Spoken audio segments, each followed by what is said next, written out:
Shalom, kita akan berbicara tentang bagaimana menumbuhkan iman. Kali ini kita akan membahas cara hidup yang berkenan. Saudara, setiap orang akan menghadapi berbagai pencobaan. Dan melalui pencobaan, seseorang dapat melatih imannya untuk menjadi kuat. Dan melalui pencobaan itu, iman seseorang dapat bertumbuh bila ia berhasil menang dalam pencobaan itu. Saudara, Allah menciptakan manusia sebagai anak-anaknya. Ia ingin manusia hidup bersandar kepada setiap firman-Nya. Ketika Adam dan Hawa memilih untuk makan buah pengetahuan baik dan jahat, mereka memilih untuk hidup berdasarkan pikiran mereka sendiri, lepas dari ketergantungan mereka terhadap firman Allah. Kita tahu pada saat mereka ada di Taman Eden, setiap hari sejuk Tuhan datang kepada mereka, bercakap-cakap dengan mereka.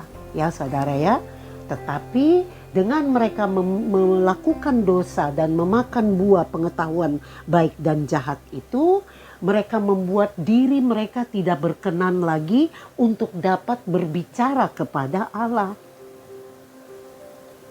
Orang yang bertobat, ia harus rela hidup bergantung kepada firman Tuhan. Jadi firman Tuhan ini yang menumbuhkan roh kita. Tubuh kita perlu makanan, tubuh jasmani kita memerlukan makanan, tetapi roh kita membutuhkan firman Tuhan. Sebagai contoh, satu hari kita makan 3 kali. Kita makan pagi, kita makan siang, kita makan malam. Tubuh jasmani kita menjadi sehat, tubuh jasmani kita menjadi kuat, dan kita bertumbuh. Ya, di dalam tubuh jasmani kita. Sebaliknya, roh kita membutuhkan firman Tuhan. Ketika kita membaca firman Tuhan itu masuk ke dalam loloh hati kita, memberikan rema kepada kita, sehingga kita mulai mengerti arti daripada firman Tuhan itu. Dan membuat kita mulai bertumbuh di dalam roh kita, pengenalan kita kepada Tuhan, hati kita melekat kepada Tuhan, jiwa dan roh kita mulai melekat dan menyatu dengan Tuhan karena ada hubungan yang harmonis antara kita dengan Bapa Sorgawi melalui firman Tuhan. Jadi disinilah iman itu bertumbuh ketika kita membaca firman Tuhan. Akan terjadi satu perubahan yang sangat besar di dalam diri seseorang yang selalu membaca firman Tuhan, selalu memiliki hubungan yang baik dengan Tuhan, selalu menyembah, memuji Tuhan. Ada waktu khusus yang kita pakai untuk Tuhan, waktu yang spesial untuk Tuhan, maka perubahan itu akan terjadi. Bahkan di dalam diri kita akan terjadi perubahan-perubahan yang tidak kita sadari. Kita sering mendengar orang suka mengatakan bayi-bayi rohani. Saudara, bayi-bayi rohani adalah orang-orang yang mendengarkan firman Tuhan tetapi tidak menjadi pelaku daripada firman itu. Orang-orang yang belum bergantung sepenuhnya kepada firman Tuhan. Ya, jadi bagaimana caranya agar seseorang dapat bertumbuh di dalam rohnya? Yaitu dengan membaca firman Tuhan. Roh itu akan semakin dewasa, semakin dewasa. Firman yang masuk itu menumbuhkan roh kita, sehingga roh kita itu akan menjadi semakin dewasa. Kita akan terkonek dengan Bapa di surga, kita mengerti apa yang Bapa kehendaki, kita memiliki hubungan baik dengan Bapa, dan kita merasa bahwa kita sudah berubah. Dan orang lain akan melihat bahwa perubahan sudah terjadi dalam diri kita. ketika kita membaca firman Tuhan dan menjadi pelaku daripada firman itu.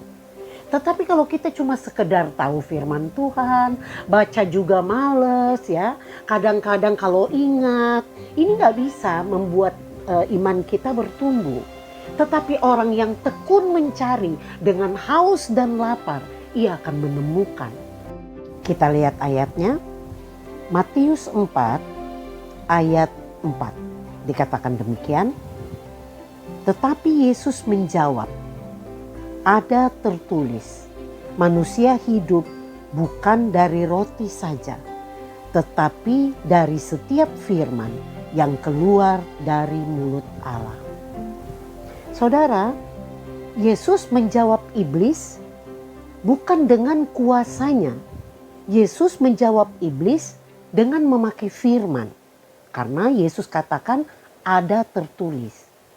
Kita tahu peristiwa ini terjadi ketika Tuhan Yesus ada di padang gurun, dicobai oleh iblis di padang gurun. Yesus tidak melawan dia dengan kekuatannya atau dengan kuasanya, tapi Yesus menjawab dengan firman. Ada tertulis, manusia hidup bukan dari roti saja, tetapi dari setiap firman yang keluar dari mulut Allah. Di sini Tuhan Yesus mau menunjukkan kepada kita bahwa firman itu berkuasa. Bahwa firman itu lebih berkuasa dan lebih berharga dibandingkan dengan makanan apapun. Karena iblis berkata kepada Yesus, ketika iblis melihat bahwa Yesus udah puasa begitu lama, maka iblis mengatakan kepada dia, jikalau engkau anak Allah, ubahlah batu-batu ini menjadi roti. Dan Yesus langsung menjawab dengan firman. Yesus katakan ada tertulis. Ya saudara ya.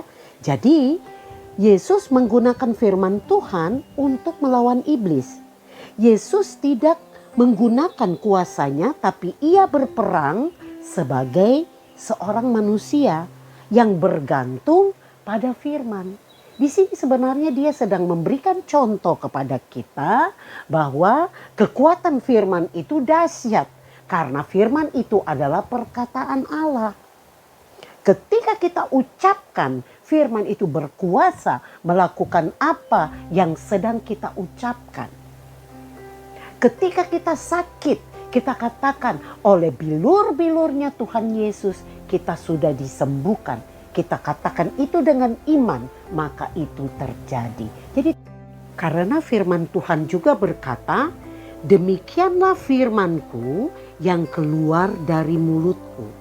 Ia tidak akan kembali kepadaku dengan sia-sia, tetapi ia akan melaksanakan apa yang kukehendaki dan akan berhasil dalam apa yang kusuruh kepadanya. Jadi ini kekuatan firman. Disinilah kita melihat kenapa sampai Tuhan Yesus memakai firman untuk melawan iblis. Karena firman itu yang keluar dari mulut Allah, ia tidak akan kembali kepada Allah dengan sia-sia, tetapi ia akan melaksanakan apa yang Allah kehendaki dan akan berhasil di dalam apa yang Allah suruh kepada firman itu. Ya saudara, jadi disinilah kenapa Tuhan Yesus memakai kekuatan firman untuk melawan iblis.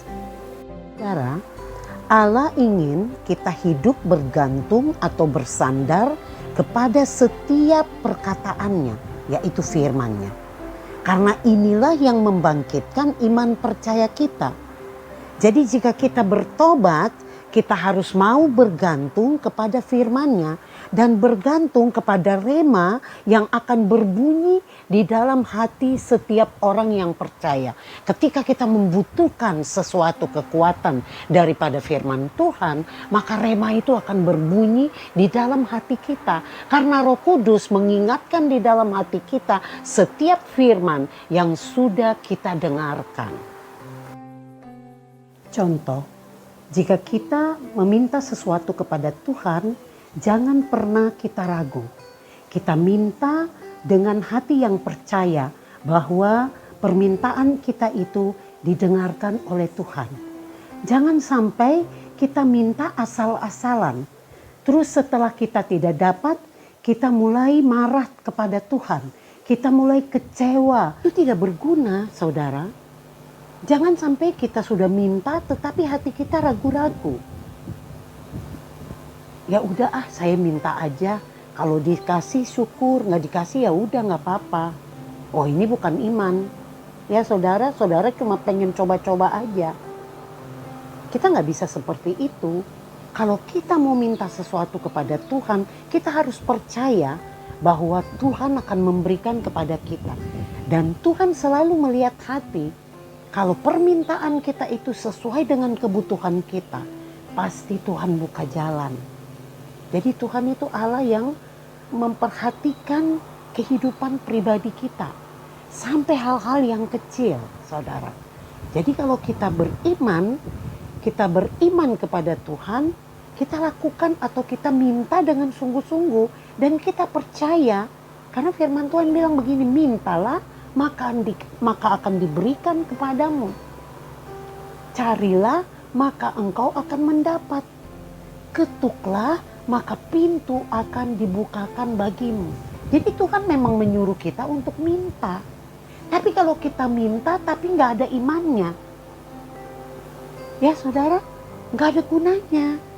Itu permintaan sia-sia. Tetapi kita harus melawan segala keraguan kita di dalam hati kita.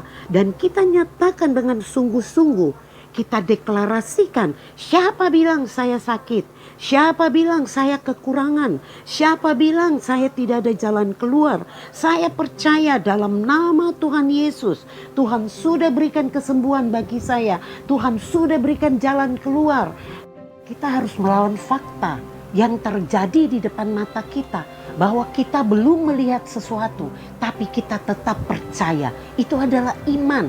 Kita harus percaya bahwa itu sudah terjadi. Jadi saudara harus sering mendeklarasikan, mengingatkan kepada Tuhan, saya ini anak Allah. Siapa bilang saya susah? Siapa bilang saya tidak ada jalan keluar? Ini adalah salah satu cara di mana kita percaya dengan segenap hati. Kita membangkitkan iman kita bahwa kita sudah menerimanya. Kita tidak ragu-ragu lagi.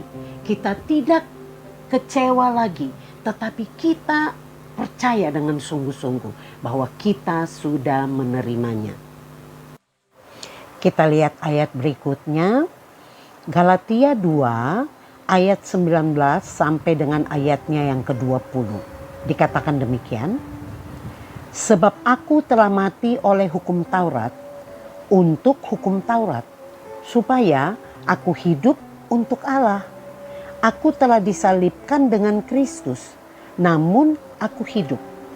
Tetapi bukan lagi aku sendiri yang hidup, melainkan Kristus yang hidup di dalam aku. Dan hidupku yang kuhidupi sekarang di dalam daging adalah hidup oleh iman dalam Anak Allah yang telah mengasihi aku dan menyerahkan dirinya untuk aku. Ya saudara ya, jadi firman ini sebenarnya adalah perkataan Paulus yang menegaskan bahwa dengan membaca kitab suci atau dengan membaca firman, Paulus itu menyadari bahwa dia tidak akan mungkin berkenan di hadirat Allah dengan berusaha mentaati hukum-hukum Taurat. Karena dia menyadari bahwa dia pasti akan gagal. Dia tahu bahwa Allah menerima dia melalui imannya kepada Yesus. Oleh sebab itu dia tegaskan bahwa sesungguhnya orang Yahudi sama dengan orang non-Yahudi. Kenapa Paulus katakan seperti itu? Karena mereka sama-sama orang berdosa yang tidak bisa menyelamatkan diri mereka sendiri karena melakukan hukum Taurat. Oke, kita lihat ayat berikutnya. Galatia 3 ayatnya yang ke-9. Dikatakan demikian. Jadi mereka yang hidup dari iman, merekalah yang diberkati bersama-sama dengan Abraham yang beriman itu. Kita tahu bahwa bapa orang percaya atau orang beriman adalah Abraham. Sementara Perjanjian Baru mengajarkan tentang keselamatan adalah anugerah yang harus diterima dengan iman melalui Tuhan Yesus. Ya saudara ya, jadi melalui iman kita kepada Tuhan Yesus. Jadi orang yang percaya kepada janji-janji Allah atau firman Tuhan akan turut diberkati seperti Abraham yang beriman itu. Pasti saudara bertanya di dalam hati, kok bisa Abraham itu sangat beriman kepada Tuhan? Kita tahu bahwa Abraham ini sebenarnya keturunannya adalah keturunan daripada Tera. Tera ini pembuat patung berhala. Ya saudara, tetapi Tuhan memanggil dia dari dalam keluarganya untuk keluar. Tuhan katakan keluar dari rumah keluargamu. Pergilah ke tempat yang akan kutunjukkan kepadamu. Masih belum tahu apa yang akan terjadi di depan. Tetapi dia tetap percaya.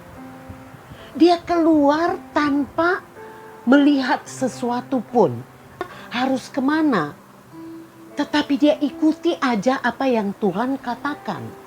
Ya saudara, luar biasa sekali Abraham ini.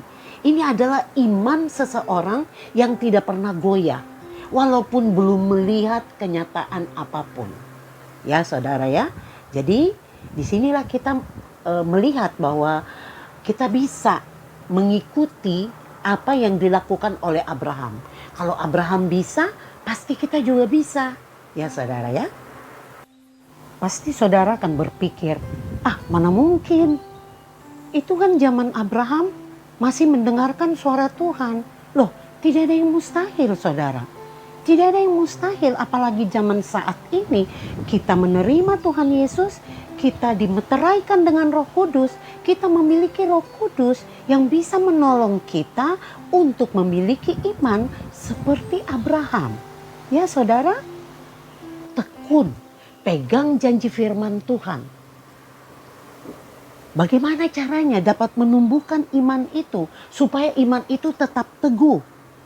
Ya dengan ketekunan kita. Kita tekun membaca firman Tuhan, maka firman itu akan menumbuhkan iman kita. Kita bisa lihat ayatnya, Roma 10 ayat 10 dikatakan demikian. Karena dengan hati orang percaya dan dibenarkan, dan dengan mulut orang mengaku sehingga diselamatkan. Jadi ketika seseorang percaya di dalam hatinya, percaya kepada Yesus di dalam hatinya, orang ini dibenarkan oleh Allah. Sebab pembenaran itu akan mendorong seseorang untuk mengaku dengan mulutnya bahwa Yesus adalah Tuhan. Saudara tahu ketika kita mengaku berarti kita keluar suara dong. Ketika kita keluar suara, suara itu kita dengar dengan telinga kita dan hati kita bilang iya. Ya saudara ya. Jadi itu prosesnya ya saudara. Dengan mulut kita mengaku bahwa Yesus adalah Tuhan, maka kita diselamatkan. Jadi ketika mulut kita terbuka untuk mengaku percaya kepada Tuhan Yesus, maka kita diselamatkan. Wow, dahsyat ya saudara ya. Oke, kita lihat salah satu ayat lagi, Roma 10 ayat 17. Dikatakan demikian, jadi iman timbul dari pendengaran, dan pendengaran oleh firman Kristus.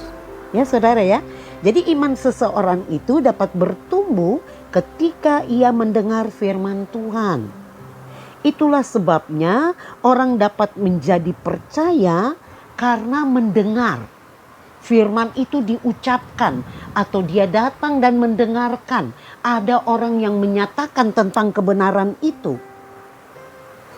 Jadi perkataan Kristus ini adalah perkataan yang berkuasa. Setiap firman yang keluar dari mulut Allah itu adalah firman yang berkuasa. Dengan segala kekayaannya akan hidup di dalam hati seseorang dan menumbuhkan iman orang tersebut. Saudara bisa praktek ya saudara? Saudara bisa praktek. Mari baca firman Tuhan, bila perlu hafal tuh firman Tuhan. Supaya apa? Supaya kita diteguhkan. Ketika kita masuk di dalam satu persoalan yang berat, ada firman Tuhan yang keluar dari dalam hati kita untuk membackup kita. Kita menjadi orang beriman karena mempercayai sesuatu yang benar yang datangnya dari pihak Allah. Sebenarnya apa sih iman itu? Kita lihat ayat berikutnya. Ibrani 11 ayat 1. Dikatakan demikian, iman adalah dasar dari segala sesuatu yang kita harapkan dan bukti dari segala sesuatu yang tidak kita lihat. Jadi saudara, beriman berarti yakin dengan sungguh-sungguh akan suatu hal dan mengharapkan bahwa hal tersebut terjadi. Berarti kita memiliki satu kepastian akan hal yang belum kita lihat. Kita percaya dengan sungguh-sungguh akan perkara itu dan kita berharap dan yakin bahwa perkara itu walaupun tidak kelihatan tetapi kita akan menerimanya.